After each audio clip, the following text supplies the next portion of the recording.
Hello বন্ধুরা, যে যেখান থেকে দেখছেন, আমি আছি পদ্মা নদীর পাড়ে, পাটুরিয়া ঘাট, মানিকগঞ্জে। আর ওপার দেখতে পাচ্ছেন, ওটা হলো রাজবাড়ি। ওই পাশে রাজবাড়ি, এই জায়গায় থেকে ফেরি পারাপার হয়। ওই যে দেখেন ফেরি, গাড়ি উঠে। আর এই জায়গা হলো লঞ্চ। ওই পাশে ফেরি আছে, এটা লঞ্চ ঘাট। ওই পাশে ফেরি, ওই যে ফেরি। তো অবশ্য আজকে অন্য একটি জায়গায় ঘুরবো, অন্নয়পুর। অনেক সুন্দর একটি জায়গা। তো ওই জায়গায় দুপুরে লাঞ্চ করলাম, তো ভালো লাগতেছে পরিবেশটা। পদ্মা নদীর পাড়ে আসলে ভালো লাগবে না, এটা কি হয়? নদীতে অবশ্যই সবারই ভালো লাগে, আমারও ভালো লাগতেছে এই নদীর পাশে।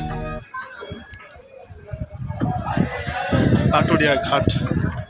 তো আসল কথা কি, এই জায়গায় ব্লক বা অনেক কিছু ফালানো হয়েছে দেখে হয়তো বা ভাঙে না এই এলাকাটা, তাহলে এতদিন এই জায়গায় অনেক ভেঙে যেত।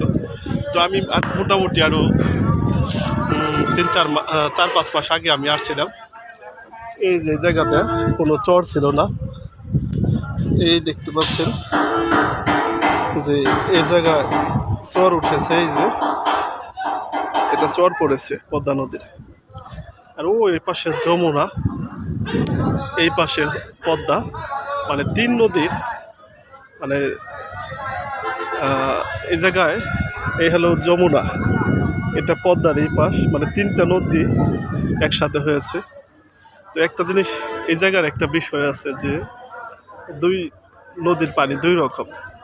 পদ্মার পানি অনেক ঘোলা, আর যমুনার পানি একটু সাদা সাদা। তো ভালো থাকবেন। এই যে ফেরিগুলো, অন্য সময় অন্য বিষয় নিয়ে কথা হবে। আল্লাহ হাফেজ, আসসালামু আলাইকুম।